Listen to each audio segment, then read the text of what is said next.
And topic for today is also very interesting. Decoding EPR for PIBOs from compliance to implementation.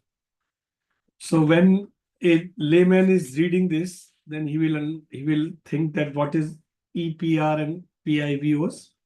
So this is extended producer responsibility, and PIBO is producer, importers, and brand owners. And this is basically connected to plastic waste management challenge. They want to bring out the changes in the law, and they want to make it a part of the ESG. So EPR and PIBOs is a very, very new and interesting concept. And as we are aware, the government is always saying, don't use plastic, single-use plastic should not be there. But it is not fulfilling the need and the requirement of the environmental law or in the system. So under the plastic waste management rule, they are required not only to manage the plastic they introduce into the market, but also to ensure its collection, recycling, and environmentally sound disposal. So what is happening? As a producer, as an importer, as a brand owner, you are doing something and making a plastic container, plastic material, plastic things, plastic box. Then the responsibility earlier was that it was a government responsibility that they will take it and use it. Now, through this law, they want to make it a responsibility of PIBOs. Now, they have to collect. That is very interesting. Whatever you are selling, you have to collect, then you have to recycle, and you have to make a sound disposal. If something is not recyclable, then you have to do, and all things you have to do. So, friend, the EPR goes beyond legal compliance because we all are aware that plastic is always remain in the system, and this is one of the biggest culprit of any environmental disturbance and losses. For forward-thinking ESG consensus company, this is a change to lead by example and to show that profitability and responsibility can go hand to hand. As a sustainability becomes a strategic imperative and regulatory framework, the government is tightening. Extended producer responsibility has emerged as a crucial compliance mandate for producer, importer, and brand owners under Indian plastic waste management rules. This webinar aimed to demystify EPR obligation for PIBOs, providing a comprehensive implementation overview and the regulatory compliances to how the practically it will be implemented. And I'm sure the participant will gain insight from navigating the EPR registration process, fulfillment annual target, understanding CPCB's state board expectations, and adopting best practices for documentation, partnership with PROs, and digital traceability.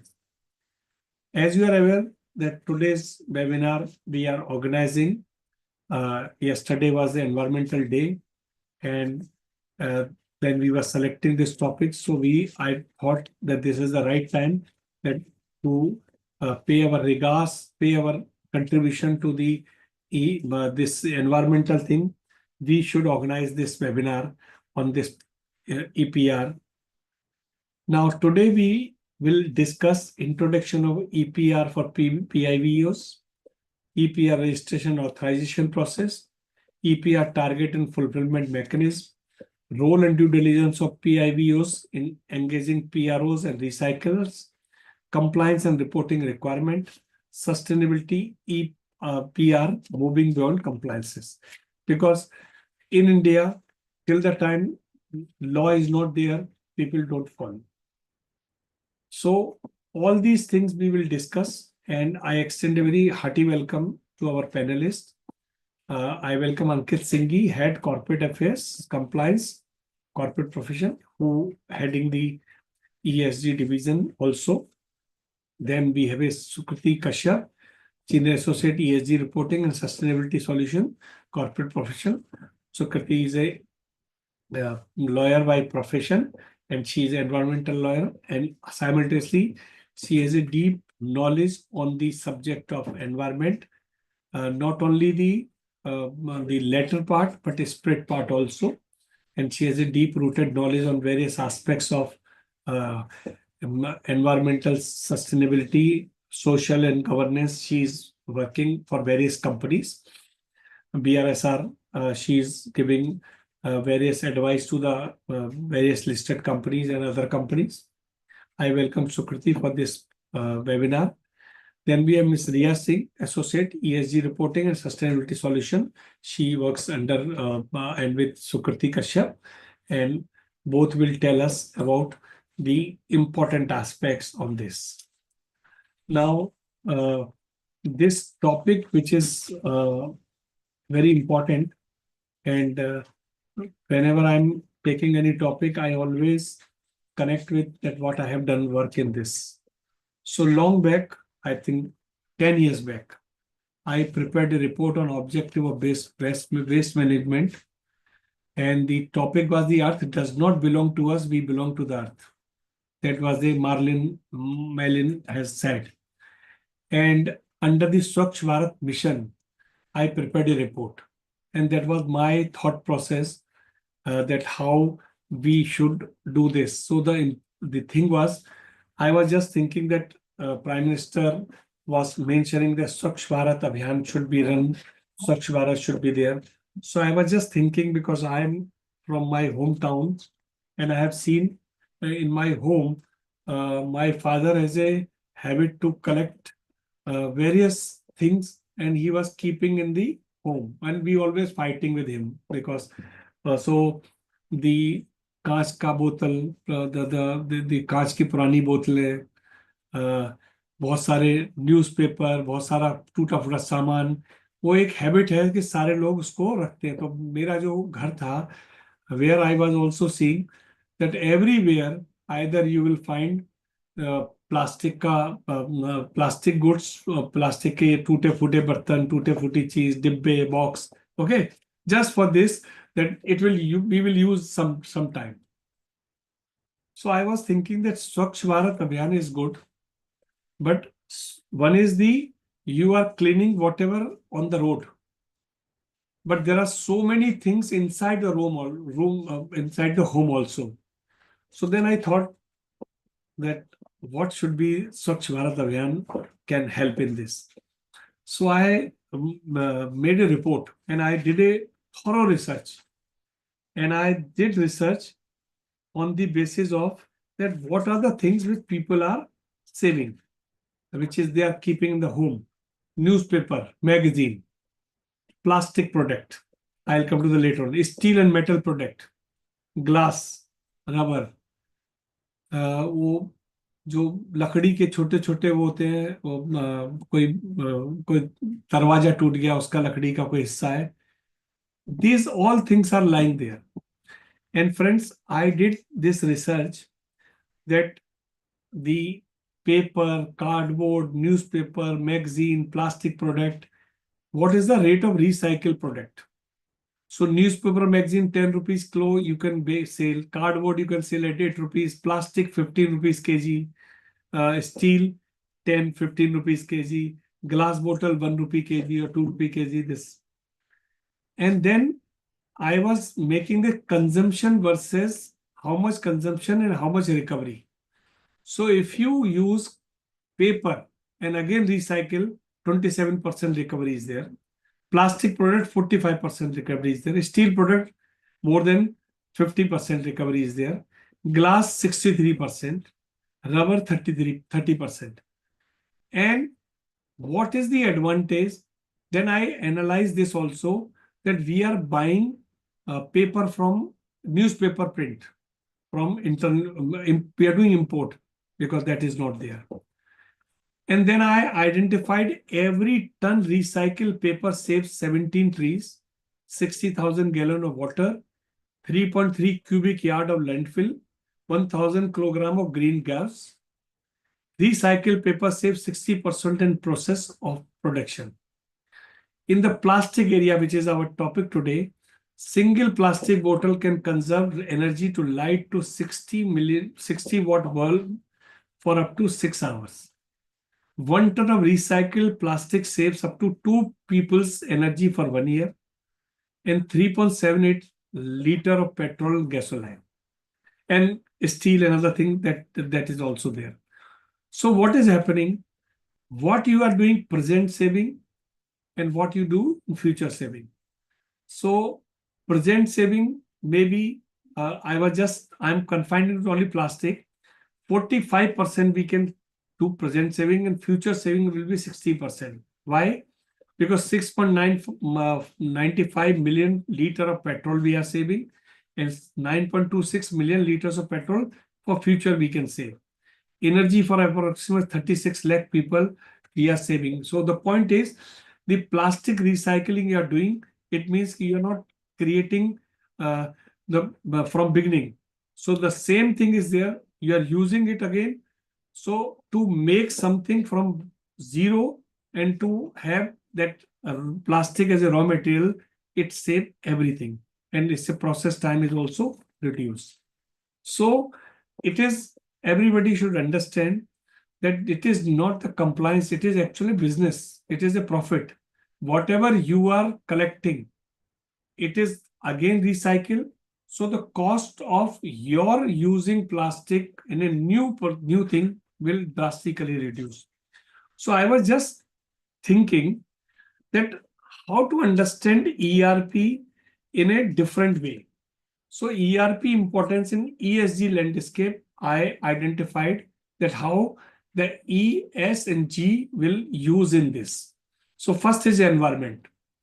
So EPR will help reduce plastic waste, burden through structured recycling, reuse, and sustainable packaging. Promote closed loop system, circular economy, because same thing is again moving by ensuring products are producers are accountable for waste recovery, because whatever you are giving to the system, you are taking back. Improve carbon footprint through responsible resource utilization and waste diversion from landfill. That is another aspect. Now in the EPR, this is environment, and I'm connecting to EPR with the ESG. Now in the ESG, the social, the S part of EPR, encourage inclusive partnership with waste pickers, because so many waste pickers are there, recyclers, NPROs, producer responsibility organization. They improve the livelihood. So we can help all these people. So you are not only selling in the market, but you are collecting also. So you are using these people and you are providing their livelihood also. Then raise public awareness on waste segregation and sustainable consumption. So this is for EPR, environmental and social is there. Now come to the governance in this EPR. Drives transparency in waste tracking, EPR credits and reporting via CPCB state board portals, because now this Sukriti will explain that how the state board portal has made all these things. Impose structured compliance framework, pushing compliance to establish internal control for due diligence. But in my opinion, this is governance part, but business part is that when you are taking back all these things and recycle it, your cost is also reduced. That is another part. So you are doing some social work by providing the rag pickers, the pickers, the plastic pickers and other people, another thing. It will helpful. हम लोग कबाड़ी वाला बोलते हैं, तो कबाड़ी वाले बच्चे, कबाड़ी वाले लोग, ये लोग जो इकट्ठा करके लाते हैं, उनको आप एक लाइवलीहुड प्रोवाइड करते हो. Now, this way, the EPR help ESG in such a manner, or how it is interlinked. Now, present status in India, it is governed by Plastic Waste Management Rule 2022. CPCB has launched EPR portal for online registration, fulfilling annual return that they will explain in detail. Target they have categorized as recycle, reuse, end of life disposal, how you can dispose, and enforcement tightening that is there. But what are the challenge in by PIBOs? Because lack of awareness, categorization of plastic is not there, difficulty in selecting genuine and traceable EPROs, ambiguity in fulfilling annual target and carry forward and backlog, pressure on integrate digital traceability, barcode blockchain to provide compliance. But in my opinion, at last, the EPR help corporates. First is reduce reputational risk by productivity demonstrated environmental. Now, what will happen? Suppose there is a one company, this is making Bisleri bottle, and you have taken out and then you have thrown it out. When I will go and see the Bisleri bottle is in the dustbin or other places, my position, because now the law is there that they have to pick and they have to reuse it. So my thinking of this brand will reduce. But other brand, those who are doing this and there's no plastic, so you will after some time and not immediately, that will change. Support global investor expectation tied to ESG performance and sustainability supply chain, because so many investors, so many companies are putting in ESG compliant company. So that is also a part. So you can get additional funding platform if you are more compliant on this. And this is one area. Encourage innovation in packaging. Now, what people will do, what corporate will do, when they will see that I have to take out, so they will try to do something innovative packaging, biodegradable material they will use, so it will not require to come back, and waste collection infrastructure they will also create. And when one company will do, so there will be the other company, and then they will make a pool also, and their ecosystem will also be created, and simultaneously recycle and reuse. And again, melting and other thing can take place at a different platform, different places, because to carry and put it at a melting place, it's a costly. So when the ecosystem will develop, so a small unit will be there. Build readiness for future carbon accounting and ESG linked financing. That is another aspect. It will help you.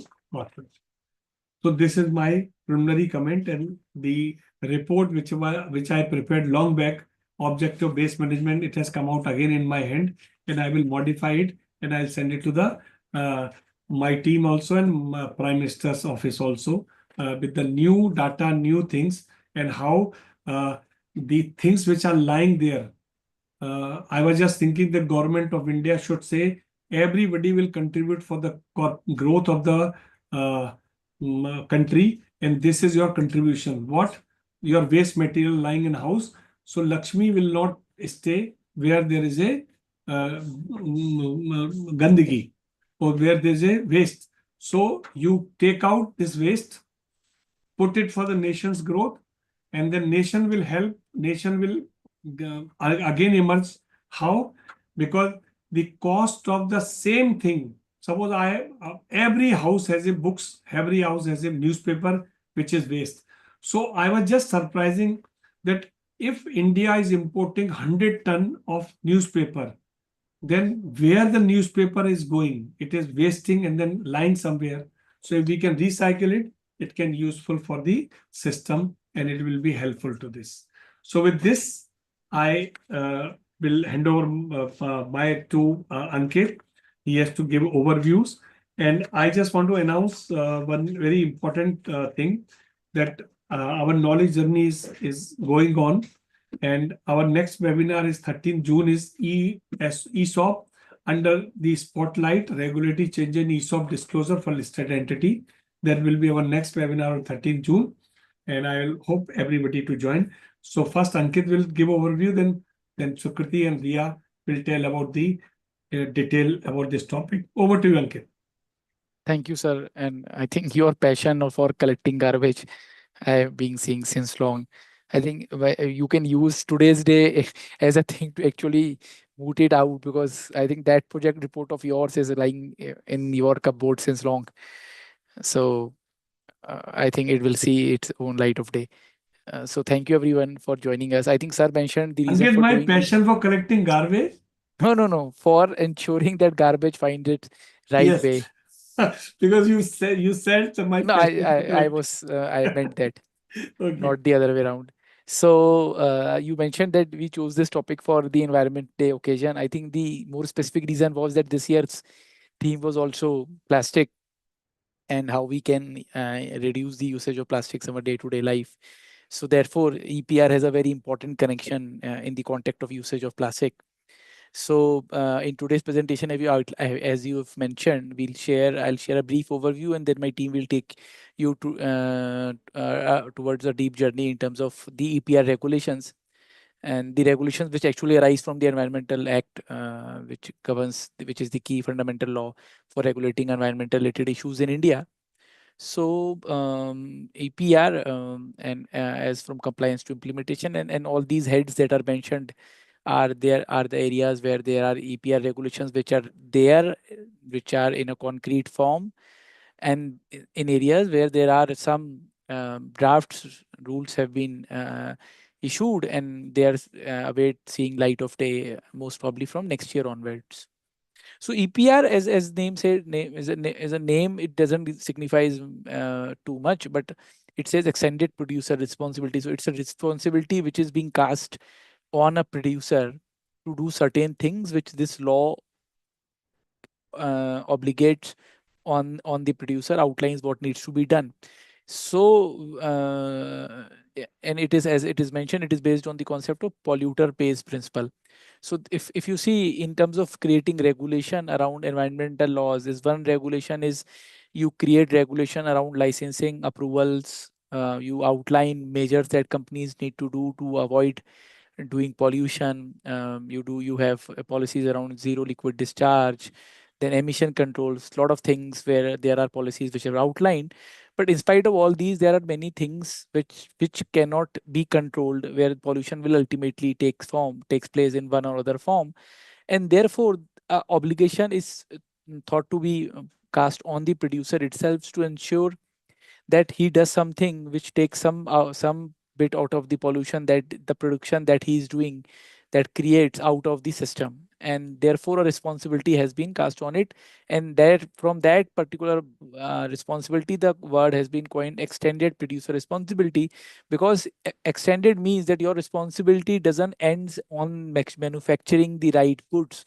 Your responsibility extends that if you are producing a good that will lead to pollution in one way or another, you have to also ensure that it is disposed at in the right manner. It sees the end of the life in the right manner.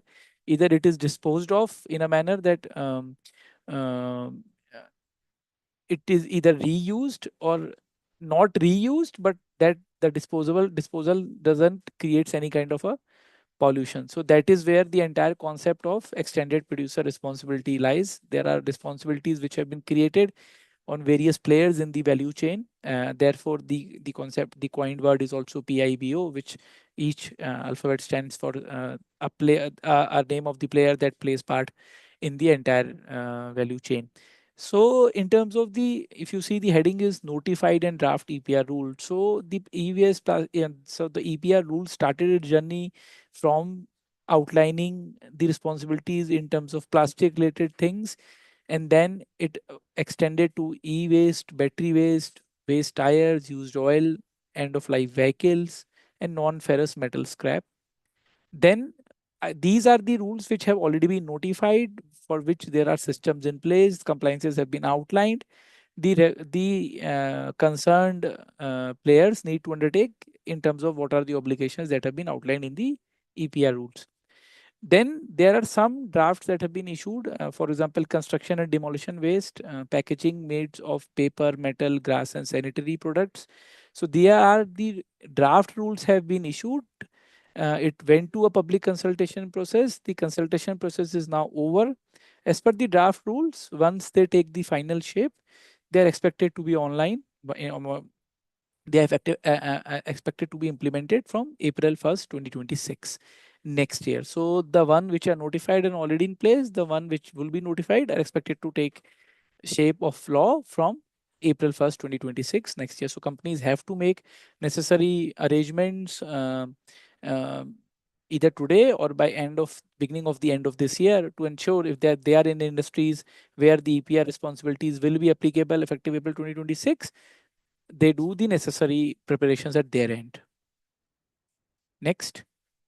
So we have all, there's a small journey. EPR, I think the concept was mooted by OECD in early 2000. Then EU and other global economies adopted the process. Yeah, even UNP guidelines were issued. India introduced the first rules under plastic waste rules.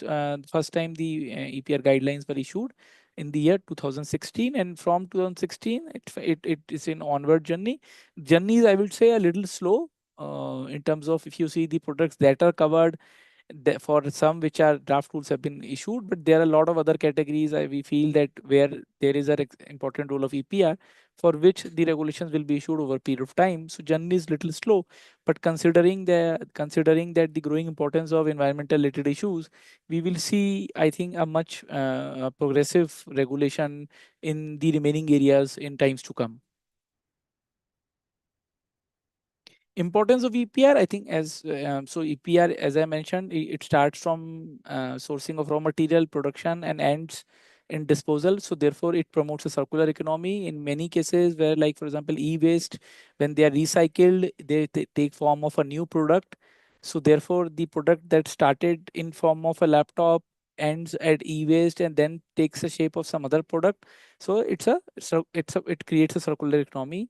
It reduces the environmental impact. Definitely, when there are obligations on the producers to ensure that you do something with respect to the pollution that your product is creating or will create, then definitely there will also be reduction in environmental impact of those things. And I think the ultimate objective of coming out with this responsibility is prima facie to reduce the impact of the product pollution caused by their products on the environment. I think another important and significant importance is for the recyclable, because once the product is the product, the e-waste, the other products which reach the end of their life and then they are recycled or are disposed of some in another manner, the recyclable industry also incentivized, because then the companies who are producing these things buy the credits from these recyclable industry. So both recyclable industry gets a raw material in terms of wastage to create new items, and then in terms of the credits that the manufacturers will purchase from them, they will also create economic benefits for them. Enhanced resource efficiency, I think recycling will lead to enhanced resource efficiency, and I think waste management and is the key objective of how to reduce the waste, and what Pawan sir also mentioned. So I think these are the key areas where what is all about EPR. I think Sukriti and Ria will take you with more finer details about the subject, and we'll come back again to answer your questions on this topic. Sukriti, over to you. Thank you, sir. Thank you, Pawan sir and Ankit sir, for giving the थोड़ा तेज आवाज में comprehensive overview. Hello, can you hear me? Yeah, okay. Yeah. Thank you so much, sir, for giving the comprehensive overview of the things. It's made our work quite easier. The stage has been set already, and you've quite nicely explained why EPR is even there. Extended producer responsibility, I'll just add to what you both have already mentioned, is that extending the responsibility towards the producer, and now companies who are producing, who are importing, and who are brand owners will take equal onus of the packaged material, or anything that can be recycled or upcycled up to its final life cycle. There needs to be a shared responsibility between these PIBOs and the government. Now, the whole responsibility does not solely rely on state pollution or central pollution control board. And these activities are further incentivized in the form of credits, which Ria will explain as we move ahead with the presentation. And these credits, how you can avail these credits, this is very important. And we feel that there's a lot of lack of awareness around this subject. Hence, we decided to do this talk today, and especially on the Environmental Day occasion. And the relevance is also there because this year's subject is plastic. And plastic waste, plastic packaging was primarily in the heads of all the policymakers all across the globe while they were coming up with extended producer responsibility framework across the legal system. In India, in 2011, the primary talk around EPR started with plastic and e-waste simultaneously, because India had suddenly boomed in terms of purchasing power parity of electric vehicles, and there was sudden onset of plastic production in the country. The thing with plastic production is that the amount produced is equals to the amount that will go into waste. Plastic is one such product in which the throughout its process of consumption, there is no weight loss or there is no chemical loss, because of which after its complete consumption also, amount produced is equal to, it's not even equivalent, it is equal to the amount that will go into garbage. So जितना भी आप produce कर रहे हो, आप ये मान के चलो कि उतना का उतना ही कुछ टाइम बाद वो गार्बेज में कन्वर्ट होगा. All this thought was not put into while the commercial activities were happening, but when there was a patch of uh, approximately 3,000 kilometers in length and in width that was noticed in the Pacific Ocean of garbage, and primarily it was plastic. It was then noticed. It was a very alarming situation. It's almost the size of India. That it almost the size of India garbage that is floating inside the Pacific Ocean, and now within 20 years we have 10-20 years we have five such pools of countries of garbage that are floating all across the world. So this situation was very alarming, and everybody came up with EPR as a solution, as a if we don't have to, if you have to continuously work towards good production also. Simultaneously, life cycle analysis of all these products is also is also taking place. For example, compostable plastic is coming into foray, and it is being backed by heavy lobbies. And we are also coming up with end of life vehicle rules, in which it is you can avail good amount of credits if you are coming up with solutions with respect to uh, recycling and upcycling of all these materials. In 2011, it had become the talk of the town. In 2016, it was still a voluntary compliance. However, as the time passed by, uh, in 2022, 2023, EPR digitization was initiated, and it was no more a voluntary compliance. Battery rules got notified. Portal of EPR on CPCB website got made, on which you need to disclose the amount that you're producing, importing, or you're owning as a brand. Similarly, for battery, online registrations and credit system is quite similar for all the products, just that the availability of credits in equivalent to the INR is different per weight, and because the economies of all these items is different. Used oil management rules, they have been amended, but they will be coming into foray in 2026. Draft CMD waste and EPR, so paper, pulp, wood, all these industries will eventually have to comply with EPR. Their portals are getting made separately. Non-ferrous scrap rules.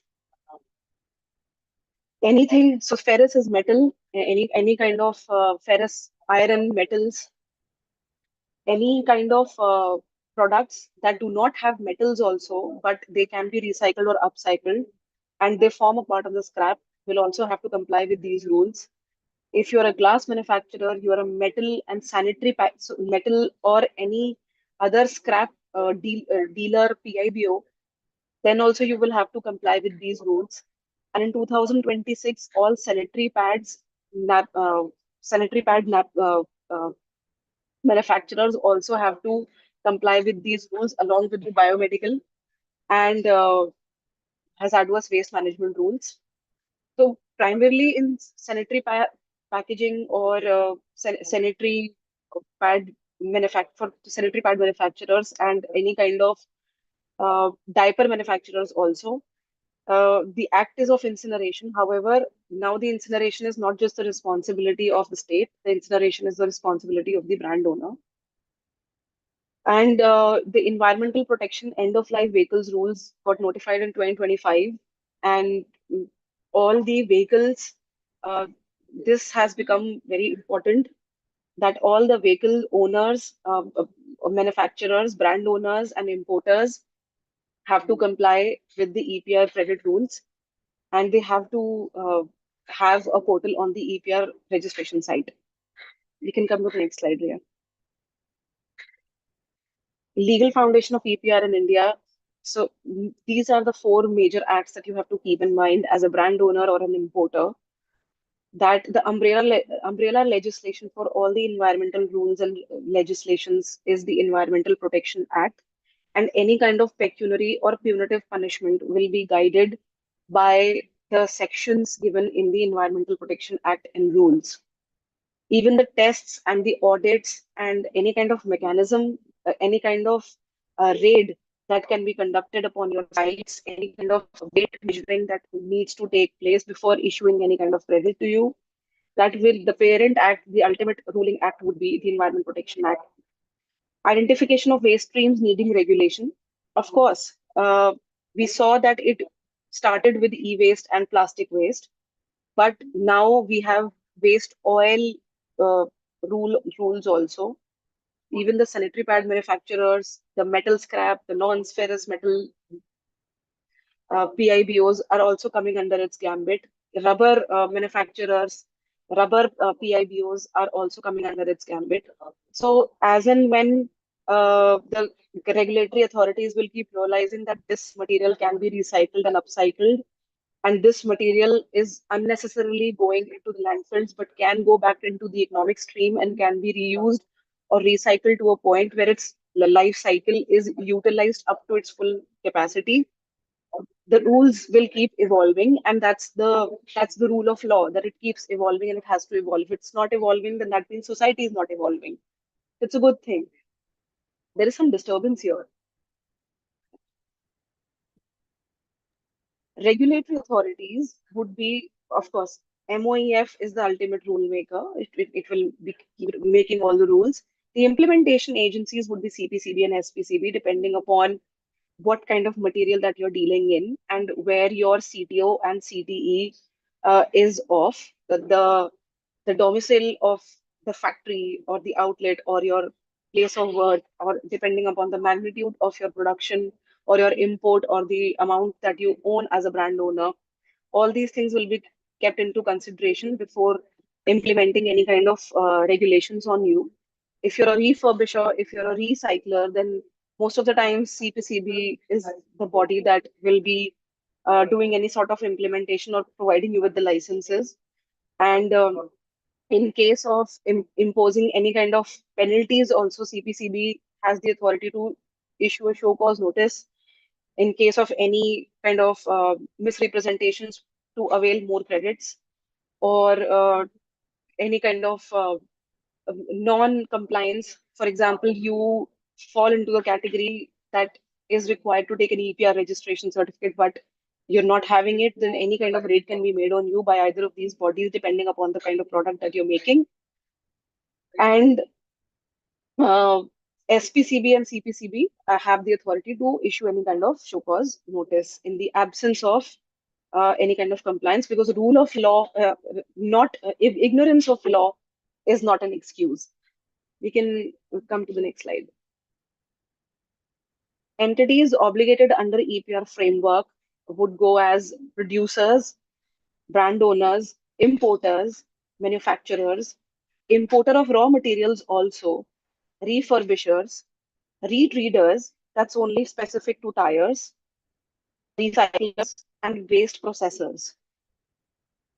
You can have a look at this slide for 15 seconds, and you can ask me questions later after this presentation. So all these categories would be required to comply with the EPR rules and regulations. We can come to the next slide here. Waste streams covered under EPR. So now we know who all are supposed to register for the EPR. You're a brand owner, you're a manufacturer, you're an importer, you are under the EPR radar already. These are the waste streams, if it is getting produced at all, that need to be registered with the that means that needs to be registered and accounted for in the EPR portal. One is plastic waste, the other one is battery waste, the other one is e-waste. Oftentimes people get confused between battery and e-waste. The reason being, the battery is a sort of a circuit, and it has hazardous materials within it that are that require a different kind of treatment before they are refurbished or they are recycled in any form. So they require a different facility altogether, because the moment you open the cask of the battery, there are certain substances within it that come under the category of hazardous waste, and that requires a different kind of facility. However, e-waste dismantling and recycling, most of the time, unless and until it comes in under some kind of an exemption, does not require any kind of treatment before it is dismantled or refurbished in a scientific or in a different manner. So the science behind dismantling and refurbishing of these two products is different. That's why they are kept in two different categories altogether. Used oil, the tire waste. Tire waste and rubber waste are not same, but they do come under similar and colliding categories. However, the portals would be different. End of life vehicles, any kind of vehicle, and the moment it reaches its end of life, there will be an analysis that needs to be conducted. That will again be done through the scientific peeps of who take care of the EPR licensing. So the moment you're a company that makes, that manufactures or owns, or you're a brand owner, or you're an importer of any kind of vehicles in parts, even the raw, even if you are importing or manufacturing any part of a vehicle, then also you need to register with the EPR portal.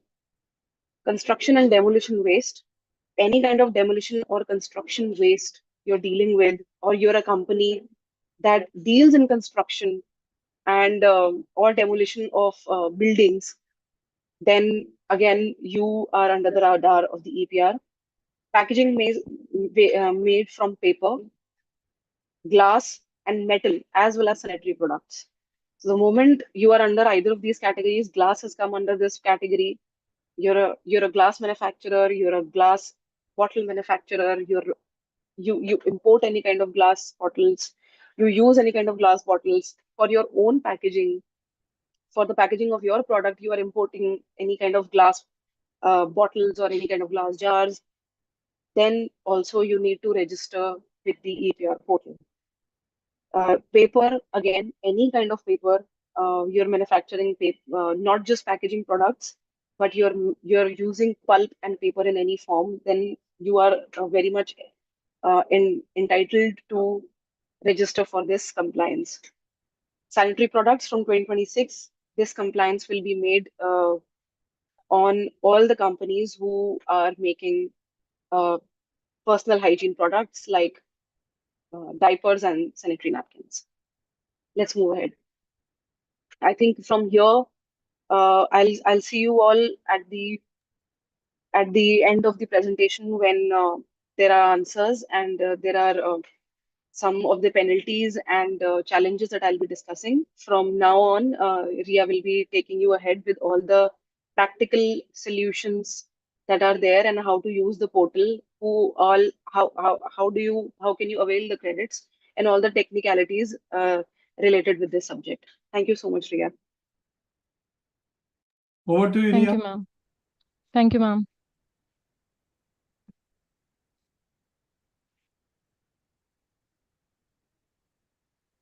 Let's begin with the plastic. Plastic is everywhere, from grocery bags to high-end packaging. We can see plastic everywhere. So the challenge that the government of India addressed with the plastic waste management rule is a comprehensive policy that has been amendment as per the environmental need. And these rules were introduced in 2016 as a system uh, ensuring that those who bring plastic into the market are equally responsible for taking it back and managing its afterlife. Under these rules, the responsibility lies not only to one party but across the value chain, that is, obligated entities, PIBOs, producer, importers, brand owner, PWP, plastic waste processor, seller, importer, manufacturer of plastic materials. And these each of them plays a role in how plastic enters and exists the market. Each has a legal obligation under EPR, and the obligation under EPR has been categorized into 5 types of plastic packaging. Starting with category 1, that is the rigid plastic. When we talk about plastic packaging, one of the most common and widely used form of plastic packaging is rigid plastic. The bottle we see, Bisleri water, everything is PET. That will fall under the rigid plastic packaging. And coming to the category 2, flexible plastic. Flexible plastic is made up of one layer or the more than one layer, but it will be having a type of different plastic only. But when we comes to MLP, that is a multi-layer plastic. It is made up of multiple layer, where one layer is of plastic and the other layer is other than plastic. If we see the packet of Lay's, it will have inside a outside covering, it has a plastic packaging, but inside there's a aluminum. To ensure transparency, every piece of packaging must be uh, properly obligated and the labeled. So coming to the EPR target, from financial year 2024-2025 onwards, 100% of plastic introduced in the market must be accounted under EPR. This means every obligated entity must ensure that the entire volume of the plastic packaging they have introduced is collected, recycled, co-processed, or disposed through authorized channel. There's a mandatory online uh, there is a mandatory online registration on the CPCB portal. Post registration, you have to do the EPR target fulfillment, annual filing. And regarding the circularity, there are obligation for the reuse, recycling, and use of used granules into the plastic packaging again. There is also an labeling obligation for the plastic that we will be covering into the next slides. Coming to plastic waste EPR obligation, this is how India is moving from use and dispose method to use, reuse, and recycling obligations. There are certain obligation under plastic waste management rule. There's a minimum level of recycling target that has been there, and every PIBOs has to ensure that they reach the target by the end of the financial year. They are introducing the plastic into the market. For category 1, for financial year 25-26, it's 60%. For category 2, it's 40%.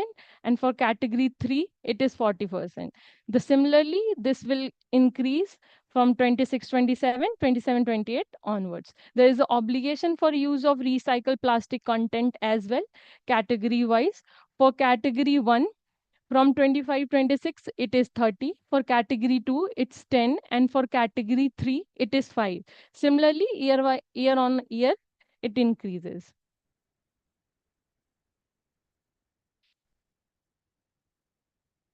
As per the draft, as per the Plastic Waste Management Second Amendment rule that has been notified dated 3rd June 2025 under Plastic Waste Management, in case where it is not possible to meet the obligation in respective of recycled plastic content on account, then there might be an exemption that can be granted from the CPCB on a case-by-case basis if meeting recycling content obligation is not possible.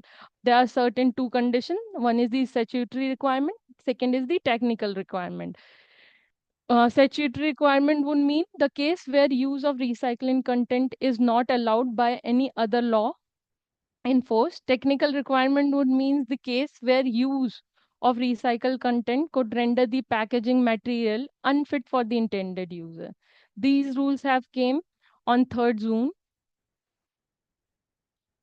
Coming to plastic waste EPR obligation for category 1 for the reuse. Earlier, it was like for category 1 rigid packaging with volume or weight equal or more than 0.9 and less than 4.9 will have these EPR obligation. Like for from 25-26 it is 10%, from 26-27 it is 15%, from 27-28 it is 20%. And for category 1 rigid plastic packaging with volume of weight equal or more than 4.9 liters or kg, it was 70% from 25-26, and from 26-27 it was 27. Those plastic which will be used in a food grade plastic packaging has to be regulated through the FSSAI. Now, after the second amendment, now the category 1 for rigid plastic packaging with volume of weight equal or more than 4.9 liter or kg used for packaging of drinking water has been changed to 20 from 2025 it is 70%, from 26-27 it is 75%, and so on. Category 1 rigid plastic packaging other than drinking water is 10%, then from 26-27 10%, and then 15% onwards. Coming to the labeling obligation, PIBOs can comply. There's a labeling obligation for plastic packaging. Starting from 1st July 2025, each category of plastic packaging material must carry mandatory declaration to ensure transparency and traceability. These declaration must be printed on the packaging itself in one of the form, either in a barcode or quick response code, product information brochure with required details, unique number that will be issued under the applicable law. And also there is a labeling requirement that must be printed on plastic material and are as follow: the name of the importer, brand owner, EPR registration certificate number, the thickness of the plastic as applicable. For recycled plastic, you have to mention what is the percentage of recycled plastic that has been used, and under ISO this it is been compliance. For the compostable plastic, you have to mention that the compostable only under industrial composting. And same goes with the biodegradable plastic, where you have to mention on the packaging that the biodegradable in 90 days only in this soil, landfill, or the specific condition. I have also attached example of Coca-Cola where they have mentioned that I am 100% recycled bottle. And if you will clearly look at this, where they have mentioned the labeling requirement, the name of the importer, brand owner, their PWM registration certificate, the thickness of plastic packaging. This is how the labeling has to be done. According to the BIS, they have also have to put the acronyms like for category 1 PAT, HDP, LDP. There are these acronyms that has to be labeled on the plastic packaging. Moving forward with battery waste management rule, these rule came into 2020-22, and the obligated entities under battery waste management rule includes producer, including manufacturer, importer, refurbisher, recycler. Obligations are on 4 type of batteries. On the coming slides, I will explain what are the different types of battery. Briefly here is portable, electrical vehicle, automatic, and industrial. EPR target started with 50% from financial year 22-23, reaching to 70% from financial year 24-25. There is a mandatory registration online, and post registration, you have to do the EPR target fulfillment, annual return filing. There is also a circularity obligation that you have to use a recycled material from financial year 27-28. And as EPR labeling is also applicable on battery waste management that we will be covering in the next few slides. Coming to the categories of battery waste that are covered under battery waste management loop. Now, so First is the portable batteries. These are the small light batteries weighing less than 5 kg and are not intended for industrial user. Basically, these are only for the common consumer electronics. These are differentiated into two, used in recyclable consumer electronic that we see into the portable charger, Bluetooth speaker, laptop, or the headphones that we used that are chargeable. And there are non-rechargeable or non-consumer electronic goods that we see. For example, the battery that we see in a TV remote, chill, wall clock. These are the things. Coming to EV battery that power electric vehicles. These are large, powerful, rechargeable, and there are three types of EV battery based on the kind of EV they are used in. So first is the e-rickshaw or the third wheeler battery. Secondly is, as the name suggests, two-wheeler EV battery and the four-wheeler EV batteries.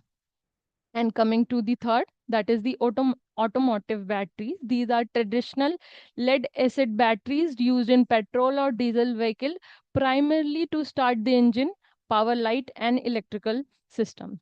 Lastly, there's the industrial batteries. These are big equipment. They are designed for long use, higher energy need. For example, the UPS system that earlier we used to have in the computers, battery bank that are used in the solar energy storage systems. These are often sealed heavy duty batteries.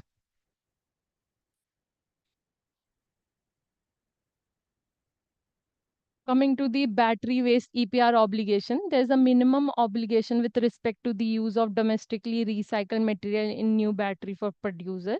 For portable, it is 5% that has to be reused in a material.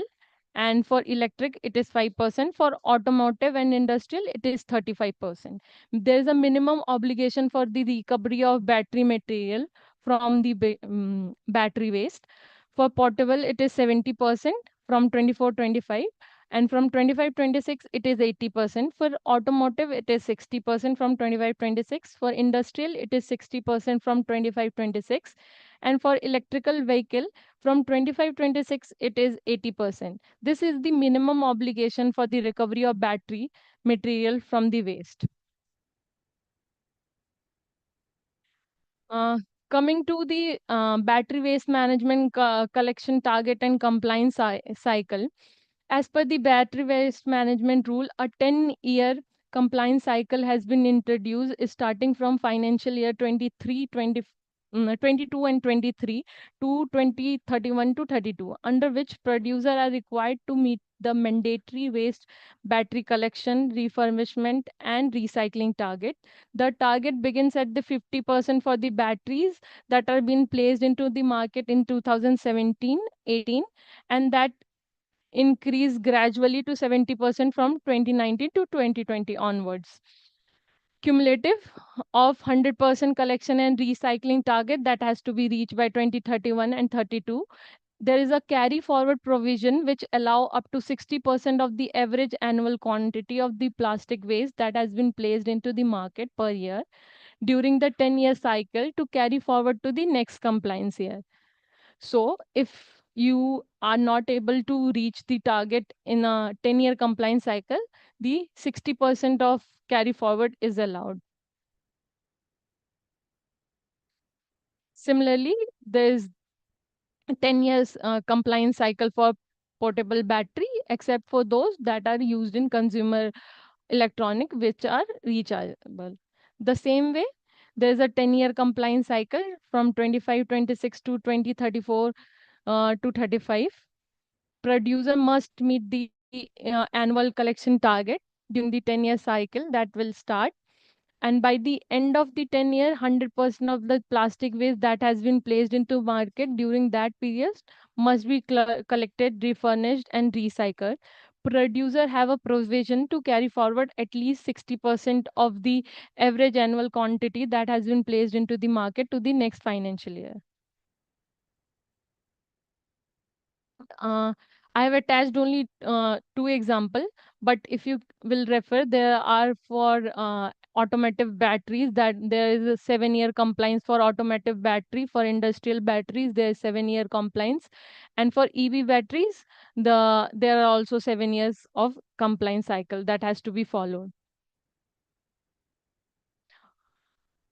Coming to the labeling obligation for battery waste, producer can comply with the labeling obligation by printing a barcode, QR code with the EPR registration number on the battery or the battery pack, equipment having battery or battery pack, packaging of battery or battery pack, packaging of the equipment having battery or battery pack, bulk packaging of batteries or battery pack not for retailer sale. The EPR registration must be printed on the product information brochure. And there is also a requirement to mark for cadmium and lead on the battery. If it does not apply, only if there is the cadmium content between the limits that has been provided, and for the lead as well. Moving forward to e-waste. E-waste has been notified on 2nd November 2022 and came into the force. These rules shall apply to every manufacturer, producer, refurbisher, recycler involved in manufacturing, sale, transfer, purchase, refurbishing, dismantling, or recycling, and the processing of e-waste or the electronic equipment listed in Schedule 1. As per the Schedule 1, there are obligation on 134 electronic and electrical equipment across 7 categories that we will be covering in the next few slides. There are the EPR target as well, that from 70% of EPR target has to be reached for financial year 25-27, except for waste that has been generated from solar photovoltaic module or panels. There is a mandatory registration process that has to be done. Post-registration, EPR target fulfillment, quarterly, annual filing, and there's one more thing that has been added, that is the awareness plan has to be done. Circularity obligation, there is no circularity obligation as of now, and there is no labeling obligations. Coming to the categories of electrical and electronic equipment, there are total 7 categories comprising 134 EEE. First is the information technology and communication equipment that has a code ITEW. Based on the code, the credit can be purchased. Consumer electrical and electronic photovoltaic panels, large and small electrical and electronic equipments, electrical and electronic tools with the exception of large scale stationary industrial tool, toy, leisure, and sports equipment, medical device, and laboratory instrument. These are the categories that have been defined under e-waste rule. Coming to the e-waste obligation, there is a minimum obligation for the recycling of e-waste from 2023-2024 that is based on the quantity of EEE that has been placed in the year depending on the average life of that product. From 24-25 it is 60%, from 25-26 it is 70%, from 26-27 it is 70%, from 27-28 it is 80%. From 28 onward it is 80% off, and the importer of used EE shall have 100% EPR obligation for the import material after end of use if it is not re-imported. E-waste recycling target shall not be applicable for the waste generated from the solar photovoltaic module or panel or cells.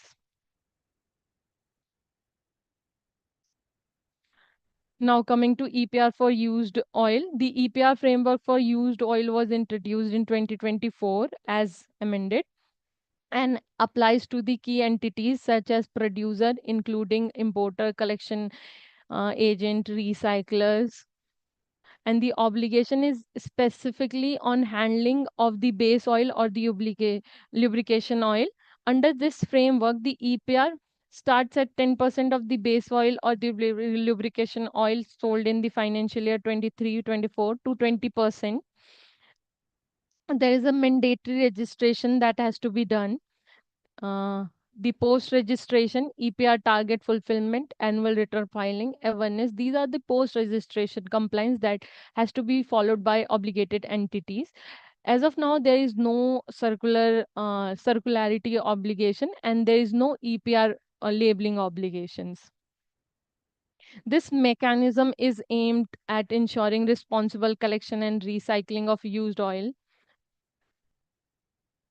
Uh, a producer under EPR framework for used oil is referred to as any person or entity, irrespective of selling technique used, such as dealer, retailer, retailer, who manufacture and offers to sell base oil, lubrication oil domestically under its own name, or offers to sell lubrication oil domestic under its own name using the base oil manufactured by other entities, or offers to sell imported base oil or lubrication oil domestically. According to the EPR portal, the producer under used oil EPR has been divided into the code. These code are basically based on the nature of their operation and how they place base oil into the domestic market. P1 includes the entity that manufacture and sales base oil. P2 includes the importer of base oil. P3 refers to those who manufacture base oil and sell lubrication oil under its own name or co-brand. P4 refers to the importer of lubrication oil. P5 applies to the producer who procure base oil domestically and sells both base oil and its derivative under their name or co-brand. P6 include entities that procure lubrication oil domestically and sell it under their own name or co-name. P7 refers to those who procure base oil domestically and convert it into the lubricant oil, which is then sold under their brand name or co-brand name. P8 includes the producer who procure refined or recycled base oil domestically or sell lubricant oil under their brand name or co-brand name.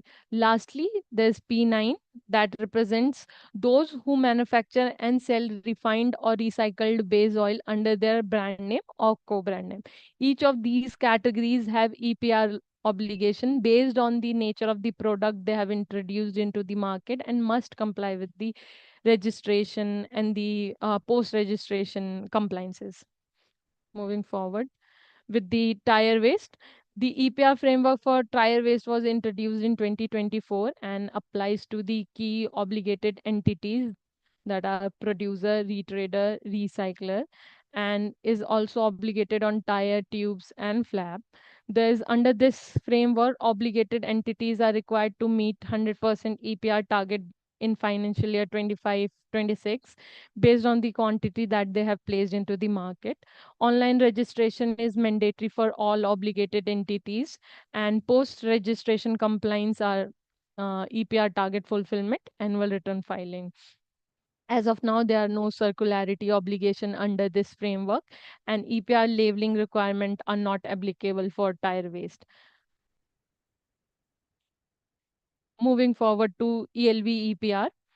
The EPR framework for end-of-life vehicle is applicable from financial year 2025 and applies to the producer and RVSF, that is Registered Vehicle Scrap Facilities. The obligation covers private and the commercial vehicles, specifically calculated based on the steel weight of the vehicles. The EPR target begins at 10% for the financial year 25-30, reaching to 30% from financial year 2035 onwards. There's a mandatory online registration. Portal is under development, and post-registration, uh, the compliance is same: EPR target fulfillment, annual return filing, and the awareness. There, as of now, there is no circularity obligation, and there is no labeling obligation. This frameworks aim to promote responsible recycling and resource recovery from vehicle reaching the end of their operational life. Moving forward to CND, the EPR framework for construction and demolition waste is applicable from 2025 and covering all the activities related to construction, demolition, remodeling, renovation, and repair. The obligated entities under this framework includes producer, operator of intermediate waste storage facilities, or the recyclers. And the obligations are on all the construction, demolition, remodeling, renovation, and repair activities. There is a EPR target that will begin at 25% from financial year 25-26, that will be reaching to 100% from financial year 28-29 onwards. Registration is mandatory online, portal is under development. Post registration, you have to comply with the EPR target fulfillment, annual return finding, and awareness. Circularity in construction, there is 5% there in CND waste must be at least 5% that has to be reused, and rising to 25% from 2030 to 33 one onwards. And for road construction, project must use 5% recycled waste in 26-28, and 10% from 28 and 30. That will keep on increasing as the year passes. And as for the EPR labeling compliance, as of now, there is no EPR labeling compliance for CND waste. Moving forward to the draft EPR for packaging made from paper, glass, metal, and sanitary product.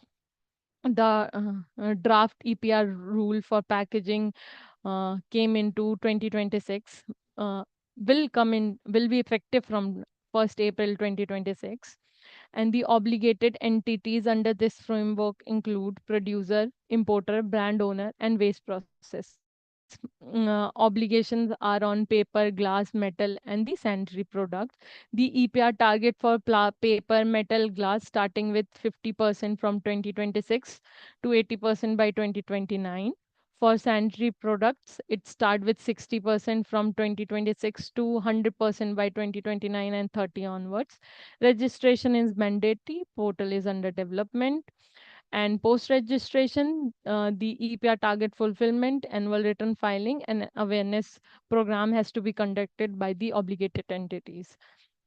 Coming to the circularity obligation, paper has a 40% recycled content that has to be obligated from 2026 to 70% by 2029. For metal and glass, it is 50% recycled content and to 80% from 2029. There is no labeling compliance as of now for under this framework.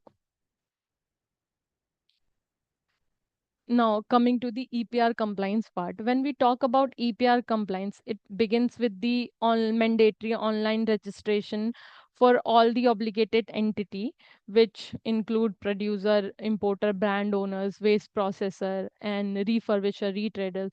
Once these obligated entities are registered on the portal, the entity has to keep things into the mind that the procurement sales data has to be there. They has to place the amount of product or the material that they have placed into market. They have to have a data ki this ton of plastic that has been placed in August, May, state wise, every data has to be forwarded.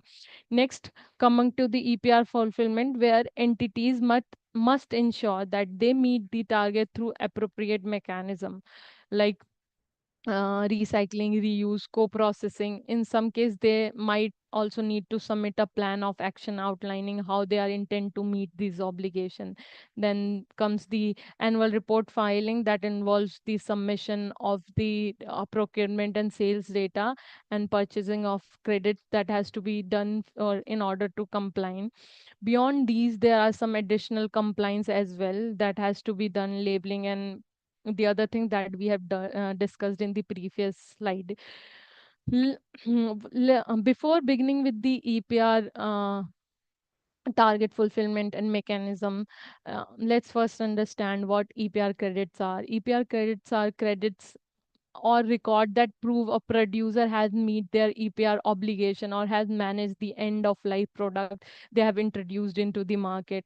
Uh, think of EPR credit as a proof of recycling they show that a certain quantity of waste has been processed or recycled through a registered facility.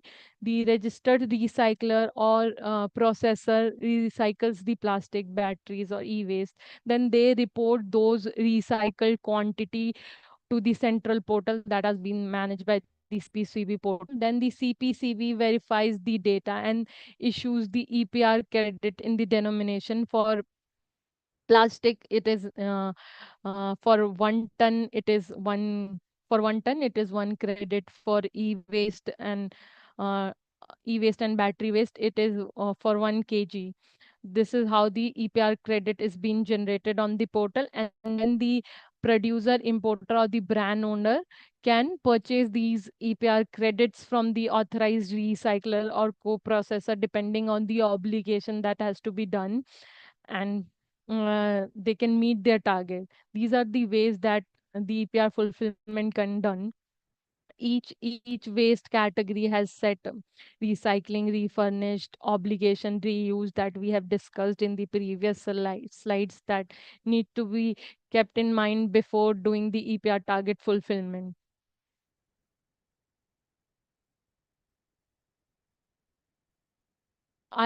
This slide is prepared where I have attached the screenshot of the EPR portal that has been designed for plastic waste management rule.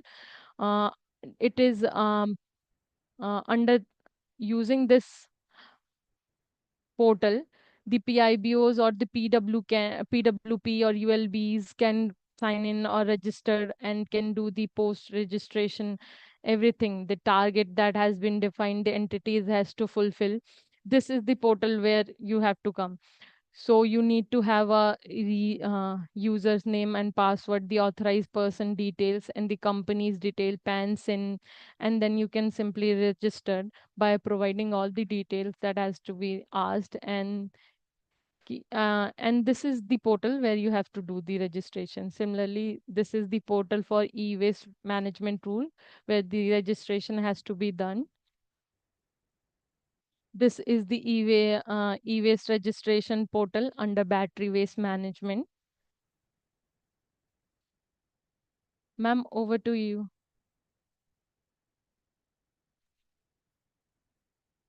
Sukriti, Yes, sir. so now she has given the entire Ma'am, detail. can you hear me? Yes, I Okay. can hear you. Can anybody Yeah. hear me? Yeah. Okay. We will come to the environmental compensation. And before that, I would like to add to what Ria has completely made you understand. I will give an overview that just like carbon credits, we get this question asked a lot. Just like carbon credits, there is no standard format or there is no standard corpus that can be laid out in the form for EPR credits. EPR credit is quantity specific, industry specific, material specific, tangibility specific, and geography specific also. Therefore, defining penalties and defining any kind of obligations had been quite a challenge for the policymakers. But we've done a good job in terms of levying this responsibility. And for category one, we are not covering all the possible industries. So we will define it for some of the major contributing industries like plastic and e-waste. So for plastic, right now, we have 4 categories. Category one, that is rigid. Category two, that is flexible. Three, multi-layered plastic. And category four is compostable, which is fairly new. The maximum environmental compensation cost is 100%. Yeah, there is some disturbance. There is this uh, gray window that is opening again and again in front of my screen in the presentation. Okay, now it's not there. Okay, ma'am. So category one, rigid plastic, we have the penalty is 2,900 rupees per metric ton or per ton, which is the same thing. 2,900 rupees per metric ton in case of any violation, and that violation could be either in the form of non-compliance or in the case of or it's a case of non-declaration.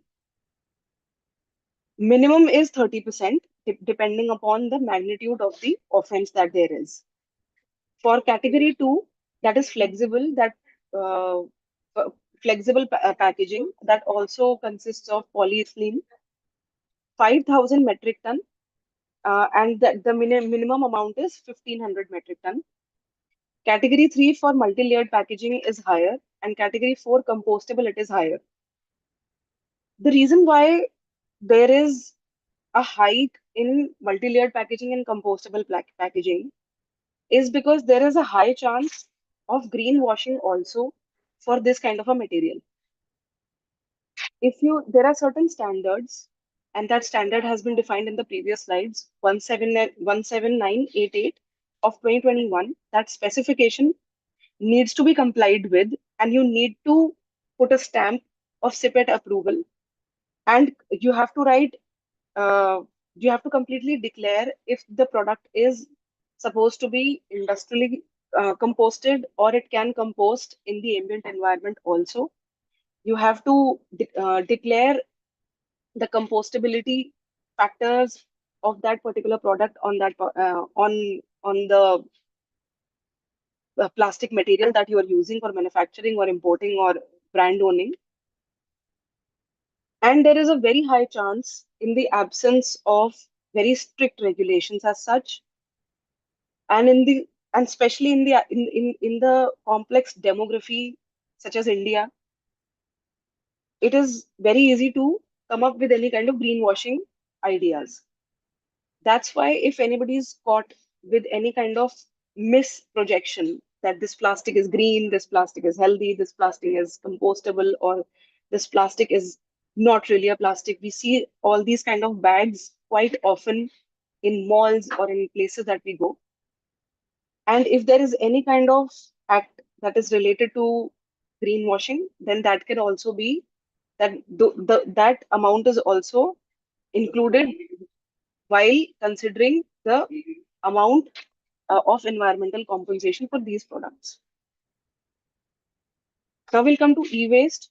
There are certain categories, and these are just categories that you will see on the portal, and all the manufacturers and brand owners are aware what category they fall into, because anyway you have to take a registration certificate for manufacturing of these products in the form of CPO and CTE.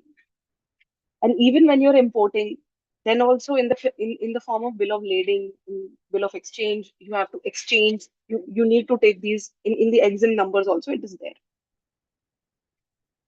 So as per the category, these are the penalties: 112 rupees per kg, which is the highest cost, 74 rupees per kg, 76 rupees per kg.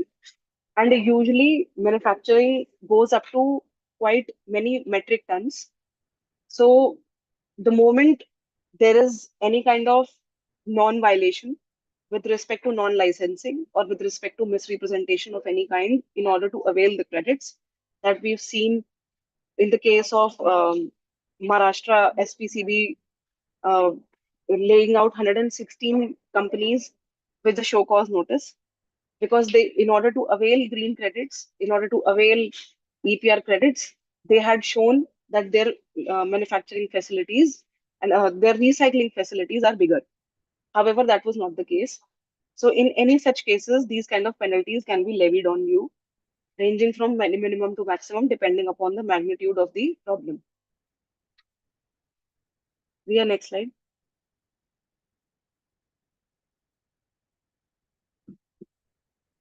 I would also like to add that in terms of penalties, we are not just restricted to the monetary compensation part.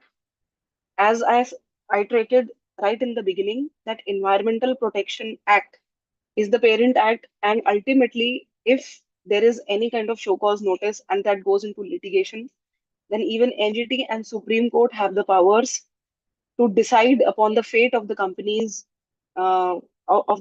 future, depending upon the amount of harm that it has caused to the environment, to the socio-economic conditions, or to the general uh, well-being of its people. Under PLIA also, Public Liabilities Insurance Act, they can be prosecuted in There are jail terms also, pecuniary and punitive. Both punishments can be levied if the magnitude is very high, and it goes beyond the purview of uh, polluter pays principle also. The tire waste category, tire, tubes, and flats, any kind of environmental EPR violation will attract 8.40 rupees of metric ton, and the minimum amount is 2.52 metric tons. Similarly, for battery waste, in whenever you, as I said, that battery is different from electronic waste because of the way they both need to be handled, considering what is there inside the battery. Within inside the battery, you see most of these metals, lithium, cobalt, nickel, if they are not treated, and mercury also in many cases, if they are not managed in proper fashion, then they can turn into hazardous material within no time. Most of the time, there are liquids also. They are used in mercury also is used in liquid form, and if it is not treated or scientifically as prescribed in the hazardous waste management rules, then it can lead to more damage than good to the economic conditions of the area and to the people and the environment also. They are highly hazardous, and some of the companies also deal with hydrogen ions, some any sulfur also, any kind of acids, H2SO4, that is sulfuric acid. Not being able to deal with these kind of materials properly can lead to heavy environmental compensations. That's why adhering to these laws is more important than you realize. If you are into any kind of battery waste manufacturing, you own any kind of brand, or you are a recycler, you are a refurbisher, you have to comply with the with the EPR rules. And if there is a violation with respect to any of these metals or non-metals, lithium, cobalt, nickel, if the manganese is not properly managed, copper is not properly managed, aluminium, iron, all the materials, and these are just limited numbers, but depending upon any kind of battery that you're making, whatever is there inside it, if it has to come either in the category of hazardous or non-hazardous. Both have their compliances. There is no escaping. So these are the penalties that there are. And for lithium, it is 112 rupees kg. For cobalt, it is 74 rupees per kg. 76 kg, 82 rupees per kg. For copper, it is 34 rupees per kg. Aluminium is 135 rupees per kg, and iron is 136 rupees per kg. And these numbers have been derived from the value that each and every product holds. And the life cycle analysis of all these products individually is also quite high and can be utilized up to quite many life cycles. We can come to the next slide. So the ground level challenges, let's discuss them, because that's very, very important for all of us to understand where we are lacking right now. So most of the companies right now are not even aware that whether they fall under the category of EPR registration or not. And that shows that there is lack of good consultancy in the market. And even if there is, then there is the accessibility is a problem. That is the second last challenge that. So they both are interlinked. Accessibility of good practitioners, because it's quite a niche area and it is an upcoming area. People with good understanding of this particular subject are not able to provide consultancy to the companies who are actually struggling. So to understand whether they fall under the category or not. Law is quite clear, quite vivid in terms of who falls under this category and who doesn't. Anything you can, it is plain commonsensical also. You can also, if you're having any kind of confusion, then looking at your product, if the moment you see that this product has any kind of life cycle usage, then I might be falling under this category, and you can reach out to any consulting firm that can give you this clear-cut idea. Low awareness at operational plant. So there is lack of awareness, definitely. Everything is quite interconnected. If the consultancy is good, then The consultants are not able to reach out to the masses because there is no awareness at all.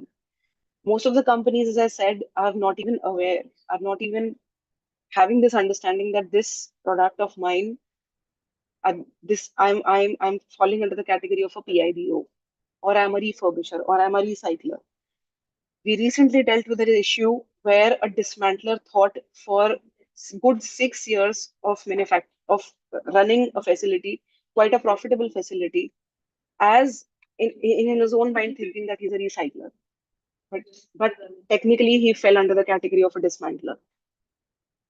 So these are having this awareness is very important, that what category you're actually falling in according to the statute. Data management and documentation challenges, of course, because this waste management sector, especially for decades, it has worked in a very unregulated fashion, on a very unaccounted fashion. It has definitely contributed to the economy and it has been working for a very, very long time.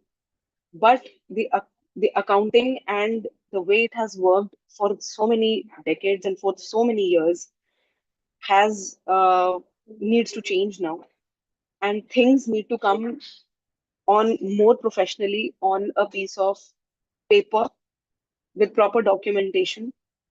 That is why these EPR guidelines have been made, so that you come on the portal and everything stays documented, and it is for the good of your own company. We see what is Sir spoke about, the reputational risk of not being environmentally compliant. Just see what has happened with Zepto recently. Their FSSAI license in Maharashtra have been is under doldrums right now. And recently, we also got to know there was a news on social media that in Delhi and in other big cities also, millions of Zepto fans are now off Zepto. So millennial generation especially, which is at a current plethora of having good purchasing power parity, is very aware and is very conscious of all these news, and news spreads more than faster than fire these days. So this is not an option anymore. Please be aware that any kind of lack of compliance can do more damage than good. Lack of good professionals with understanding of such rules in practice. Above, we spoke about accessibility and good consultancy. Now, I will explain you in brief that this being an area of practice with a very niche mindset, very niche expertise. That's why we will see that most of the professionals are not even having this understanding, because for years they've been practicing something else. So we specifically require professionals who have very good understanding of this waste management sector and are able to give you technical guidance in order to be completely EPR compliant and make good money with the EPR corpus that can stay in your bank accounts forever, for a very good time, just like carbon credits. So it's ultimately EPR credits is an investment, and in any rainy day, this investment is going to be of very good use to you. Informal sector, as I spoke, it has been quite a dominant. It has taken quite a dominant space in the industry. But now this dominance is going to get diluted as and when the laws formalize, and we need to have patience, and we need to give the government, and considering the complex demography of India, I can't emphasize more on this, that we are a very diverse, we are a very multi-dimensional, multi-layered economy. We have the bulkiest constitution in the world, and at the same time, we are most accepting. We are the most accepting population also of any rules and regulations which are made in the progress of the nation. So this will change, and this is changing faster than you think. And within no time, you will see that this structure has taken up a formal shape. Procurement from unregistered vendors. This is another problem. I must assure you that with the ESG ESG landscape evolving faster than you can imagine. The vendor management system, the supply chain management system is getting highly streamlined, and any company that is pro ESG ideology is definitely moving from unregistered to registered vendor system. And even vendors, as they see that this tectonic shift is happening, they are also becoming compliant. So this is a ripple effect that is trickling down from top to bottom. And this idea cannot be ignored anymore. This whole concept cannot be ignored, that you need to have a very clean ESG compliant, EPR compliant vendor system. And you also need to shift from unregistered supply chain to more registered and more transparent supply chain mechanism for having a more sustainable business model. Multiple PROs and recyclers. There are many, many recyclers. There are many, many processors out there. But however, this is not a challenge. In fact, this is a boon.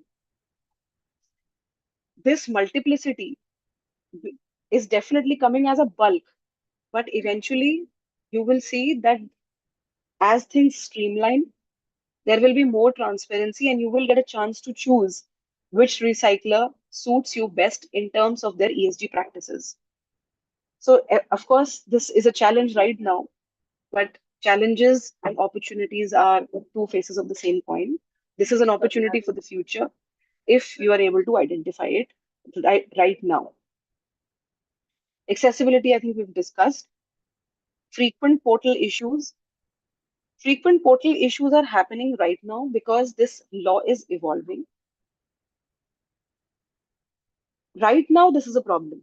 But again, I assure you that in the future, as you will see more companies coming onto the portal, this problem will also dilute and there will be a more robust mechanism with respect to portal registration and monitoring mechanism. What I suggest you here is not to simply open the portal at the time of annual filing. Please do your registrations and do your compliances properly throughout the year so that by the end of the year, you are proactive and you are able to file your returns on time and right on the day the portal opens. The portal crashes down because if it has to close at 12 o'clock at night, people start registering at 11 o'clock. So that is a problematic situation that rather than blaming the portal, we can probably take care of it by being proactive. Do we have a next slide here? Key things to keep in mind We have during. to ask questions also. Yes, sir. I think this is the last slide, and then we will come to the questions. Key things to keep in mind during EPR registration. I've suggested already that you need to identify what EPR category you are coming into, and you can take consulting help in that. Ensure that authorized category you have PAN, Aadhaar, your digital signatures. Keep all required documents like GST certificate, CIN, IEN, product brochure, authorization letter ready in the required format. Check the correct and consistent details. Ensure accurate product and category mapping. Please do not over-report. Please do not under-report also. Report, have have a mechanism that is able to give you accurate number of your productions. Portal issues often cause delays, which is something that we've discussed already. Multiple failed login attempts will lead to locking of the accounts. So please be very careful while doing the login. You may appoint a compliance consultant or internal SPOC to coordinate submissions and follow-ups because you would require multiple follow-ups and multiple to and fro's with respect to letters and answers with CPCB and SPCBs at times. Please understand the state level and central level compliance. Again, you might require some help, some hand-holding for the initial stages. Do we have a next slide here? We may skip this. Okay, thank you so much. And now we are open to answering your questions. Okay. So thank you, Sukriti. Thank you, Ria. You have given a good detailed presentation on this. Now I'm coming directly for a few questions. A company has EPR obligation for multiple category like IT products and consumer application. Can they use EPR certificate interchangeably between categories? No, sir, EPR obligation are category specific. So if the certificate that has to be needed in IT or the telecom, they can't be interchanged. They has to be done the compliance based on the categories EE code that has been defined by the portal and the law. Okay. What is RoHS compliance in the context of e-waste management, and how does it impact producer responsibility under the EPR framework? Sir, it is a compliance that has been there where producer has to ensure that the material that they are introducing into the market is restricted from the hazardous waste, and there's a certain limit which is there, 0.01 for lead mercury, and 0.01 is there for cadmium. This has to be monitored before placing the material into the market. If I fall under the category of a bulk consumer of electrical and electronics equipment, EEE, am I required to register for EPR under the e-waste rules? Sir, while registration is not required for the bulk consumer as of now, but they must ensure that the e-waste that are being generated inside their premise is being disposed of by the tie-up of authorized recyclers. Okay. Are compositable plastic exempt from EPR target? Sir, compostable plastics and biodegradable plastics are recently introduced in 2021. At first, they were exempt from EPR category, but recently, in 2025, they have been introduced into the EPR category. Okay, okay. Do the EPR rules for sanitary waste include target for circularity or recycled content? No, sir. As of now, there is no specific circularity obligation for sanitary waste. There's a special provision under which the sanitary waste has to be managed with the registered incinerator only. The sanitary waste, when we are saying what all are included in this? Ma'am, would you like to take that? Sure. So sanitary waste means sanitary pads, sanitary napkins, and diapers. But do you think there is so much plastic in this? Yes, sir. Sir, the 70% composition of any regular sanitary napkins is 70% plastic and only 5 to 6% of cotton. And Okay. if the silica gel is also having is also made up of some polymers which have plastics in it. Okay. Can recycled C&D waste be used in road projects? What are the mandated limit? Yes, sir. There is a obligation for using the recycled CND waste into the road project. There's starting with the 5% from 26-28 onwards. Okay. But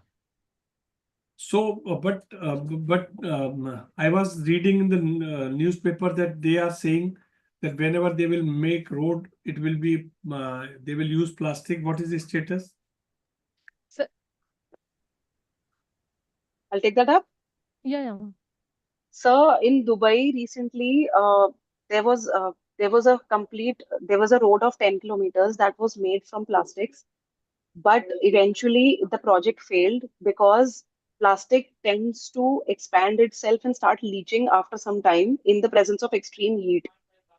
So making roads from plastic can lead to tire bursts, and it is quite life-threatening if the life cycle analysis is not done properly.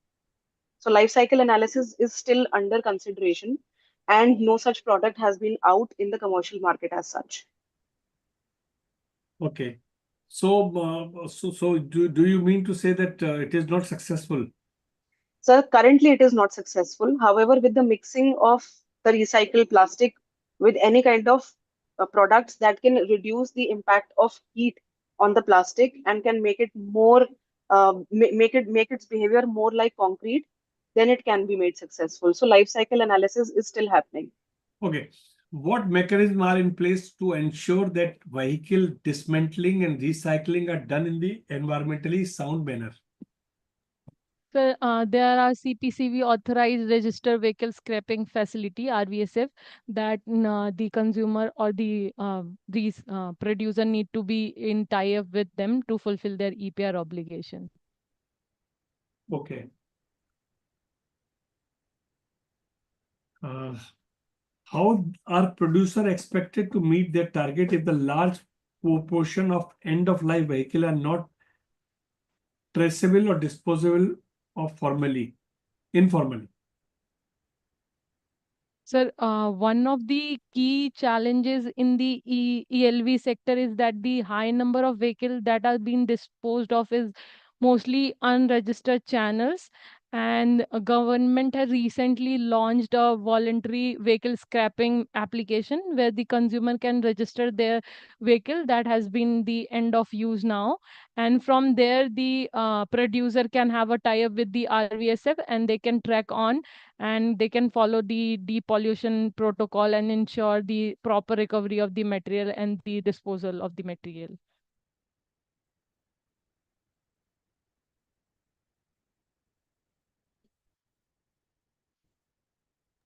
Yeah. Sir?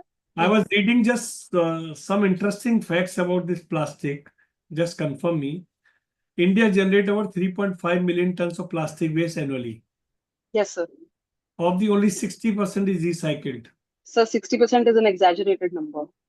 It is less than this. It's much less than this. Okay. While the remaining 40 or 60, 70, whatever ends up in landfill, ocean or open environment, making EPR critical for sustainable plastic management. Yes, sir. So the problem is of collection, and rather than reducing the economic burden, it's end up the, since the segregation at source does not happen, the landfill management becomes very difficult. Okay. India was one of the first developing country to mandate EPR. Is it Yes, right? sir. Yes. Okay. So, and what is the success of the EPR till now? How many people have put it in the portal and how many people are using this? Sir, more than 1,000, approximately 1,200 to 1,300 people have already registered on the portal. People or company? It's a company. Okay. Only companies can register. Yeah. So, around 1,200 to 1,300 recyclers are there, and brand owners is much more than that. Around 5,000 to 6,000 brand owners are also there. Okay. EPR credit are like carbon credits? So the mechanism is quite similar, but the quantum of purchase and the penalty and the amount is very quantity specific. Okay. Digital traceability is mandatory under EPR. Digital? Digital traceability is mandatory under EPR. Yes, sir. So how much successful is there? So right now, the success rate can be said as 35 to 40%, but it will increase with time. Okay. EPR is directly linked to ESG score. Yes, sir. Absolutely. In fact, in BRSR, hello? Yeah. In fact, in Principle 2 of BRSR, there is a specific question dedicated to life cycle analysis and a R&D corpus that is dedicated to life cycle analysis, in which companies can express their EPR initiatives. Okay. Over 17,000 PIBs have registered on India's ERP portal. Is that right? So right now, more than actually the number is around 9,000 to 10,000. But since the EPR portal crashed recently, so many of the users are refraining from registering, considering there were certain safety measures that they were doubting. But now, yeah. yes, sir. But now people have started coming back on the portal because it's a mandatory compliance. I heard that local producer, global MNC, e-commerce platform, and even importer of packaged food are making one of the dynamic compliance ecosystem in India by registering there?